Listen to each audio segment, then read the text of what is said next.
Good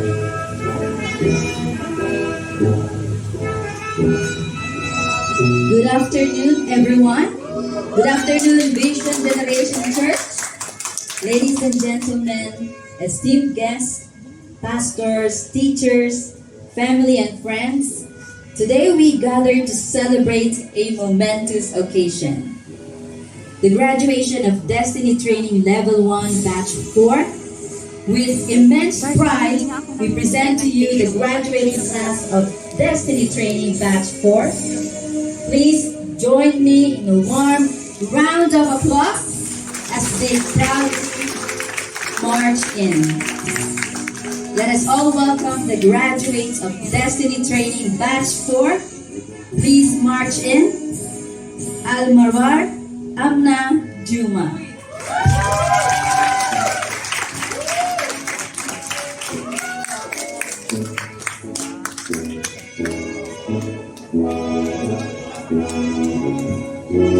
Beñares Romelia.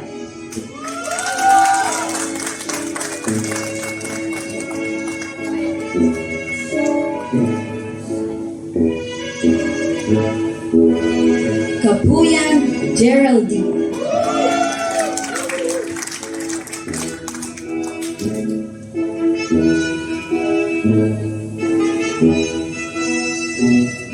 Corbita Emmy.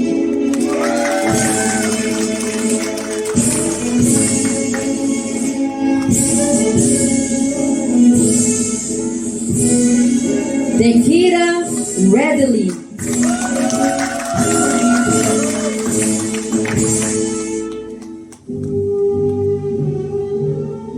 Devotion Jenely.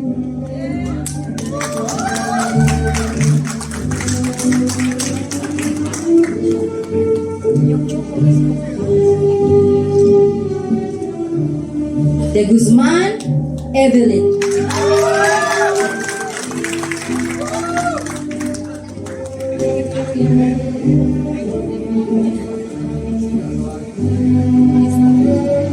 Fajardo Canelli. Gemma Maria Carisma.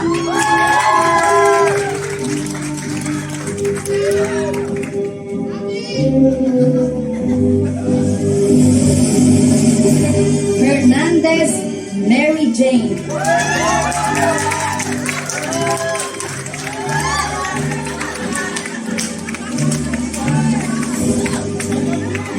Miranda Mariel.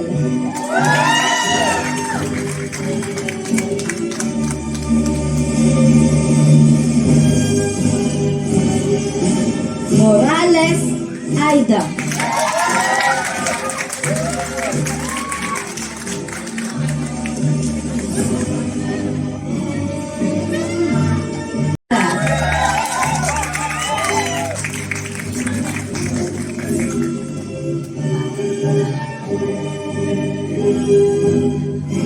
Ramos Maricar.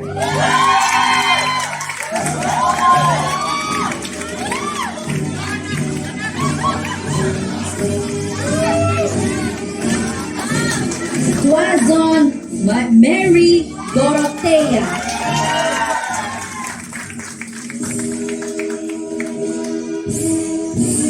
For our male graduates, we have Buban Ronil.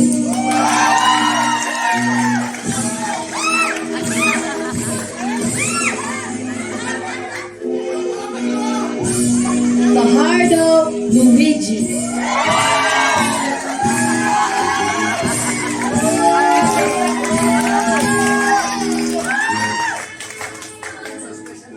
Orkia Mikel.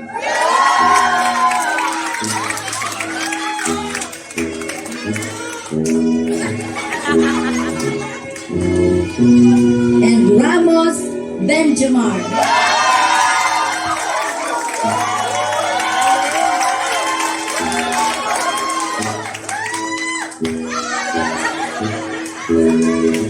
Graduates, please remain standing. I would like to invite our Destiny Training Administrator, Coach Tessa Joy to present the graduates.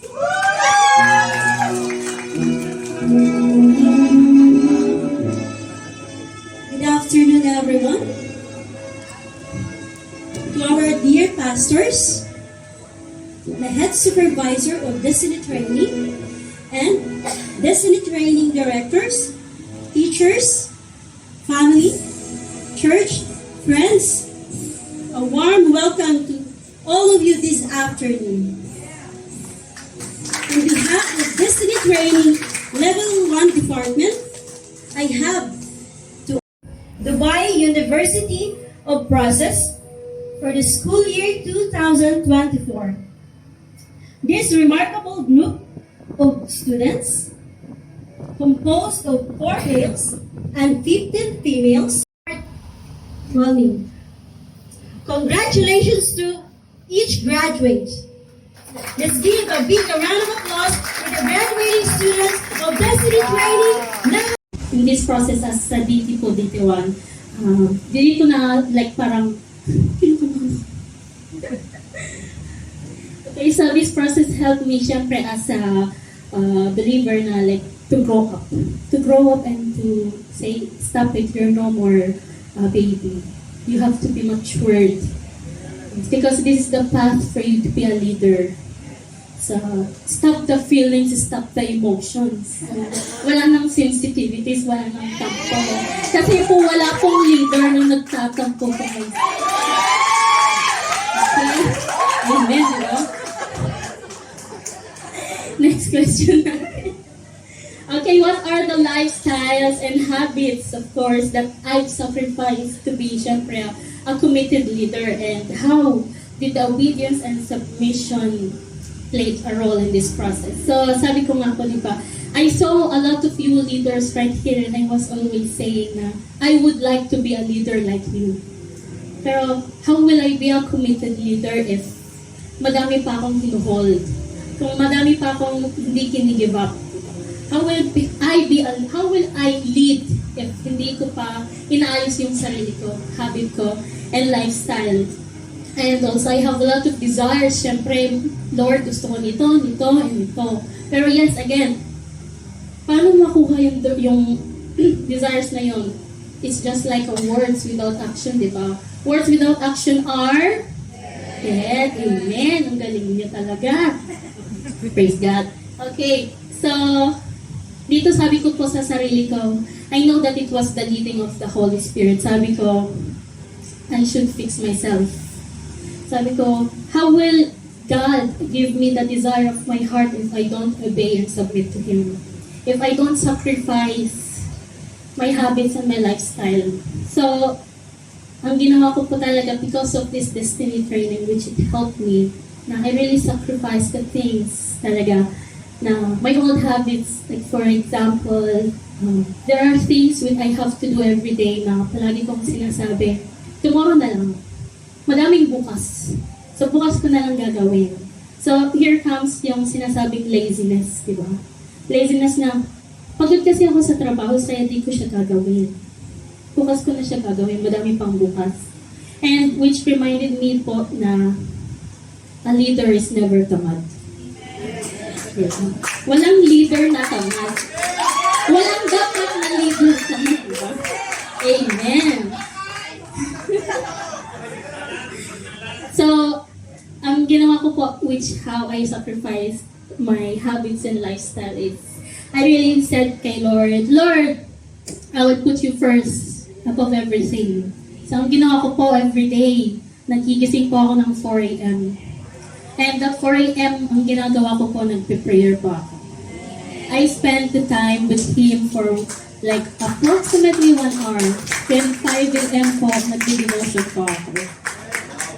Sabi nga nila, di ba, seek first the kingdom of God, and all these things shall be added to you. And I'm also reading Bibles, like some book, some chapter at night po before I go to sleep, like maybe 30 minutes. Kasi sabi ko po, magiging leader ka. Gusto mong maging leader, pero wala kang alam sa Bible. Wala kang alam ng word. Wala kang memorize na word. So, paano mo siya i-spread sa mga tao? Paano ka magbibigay magbigay ng advice sa mga tao kung wala kang alam na scripture, di ba? Amen. So talagang obedience and submission to God, syempre, is really a big role sa process na to. And as a leader, syempre, we should obey and submit. Kung gusto natin yung taong nililid natin ay mag-obey at submit, you, as a leader, should know how to obey and submit. Sabi din sa question, what is the importance of humility as a servant leader? So, dito yung talagang, it hit me hard in this destiny training. But praise God, syempre, because of God's grace, syempre, in this destiny training, the humility really shaken me in this part. After po na natapos naman the module 1, dito talaga like, God really break me. He told me about the humility, syempre. He reminded me that your emotions, you should stop that emotions. Talagang the emotions is too dangerous. Especially pag meron ka talagang nakakainisan na tao, di mo talaga maiwasan yung feelings at emotions mo toward that person, di ba? So dito comes the humility. It reminded me, you are the leader. Stop that emotions and you need to check your attitude and your characters towards other. Because if you want to be a servant leader, you have to have the character of Jesus. Amen. Which is the humility number 1, generosity, compassion, and love. Diba? Thank the Lord. So talagang this destiny training really break me. So I know Lord will break me in order to fix me. Amen. Para maging deserving pa ako sa kanyang kingdom. Amen. So, sabi dito, what is the weight of becoming leader? Siyempre po, hindi mabilis maging leader. Siyempre, mahirap po talaga this process because in this process, you have a role to do. You have a lot of responsibilities. You have people to watch, diba? To look after. And alam mo yung mga taong i-handle mo or you are handling are really looking at you. Siyempre, so like they will make you sometimes as their role model. So you need to really check your character in this part. So, siyempre, how will you lead others if you don't know how to lead yourself or your family? Diba? So, always, sabi ko sa sarili ko, I should reflect the character of Jesus in me. Amen. Mabilis lang po, 2 minutes na lang. Natapos na ako. Sabi dito, what is your favorite verse? Meron akong verse na 1 Corinthians 13:13. And now, these 3 remains, faith, hope, and love. But the greatest of these is love. Siyempre love. Because love. God loved us first, diba? Pero meron pa akong isa pang verse. Sa John 3:30 sabi, He must become greater, I must become less. Dito, why did I choose this? Because sabi sa akin ni Lord, I should always put Him first and trust Him first. Here comes the humility na dapat I never look at my own interest. I should look at Him first and the people around me. And here it says like, I would allow more of Jesus in my heart and less of myself. Amen. So ngayon, mag-encourage na po ako sa mga, narasan ba yung mga life class students dito? So I would like to encourage you, syempre, to enroll in Destiny Training 1. Hindi po para maging valedictorian lang po, pero kasi in this process, like, you already know Jesus in life class. But here is the application. You have to apply your faith. You have to apply the teaching of how to become a leader in this process, diba? And kagaya ng sinabi ko po, dito, i-break kayo ni Lord in order to fix you and your character, in order for you to be deserving and worthy of His kingdom, and to make you a leader of leaders. Amen. And lastly, my name po is Amna Muhammad Jum'ah Al-Hawab Al-Maral, a forgiven sinner redeemed by God's grace, called to be a servant leader, being transformed from glory to glory. Amen. And we have a small presentation. So let's start. Okay?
Thank you.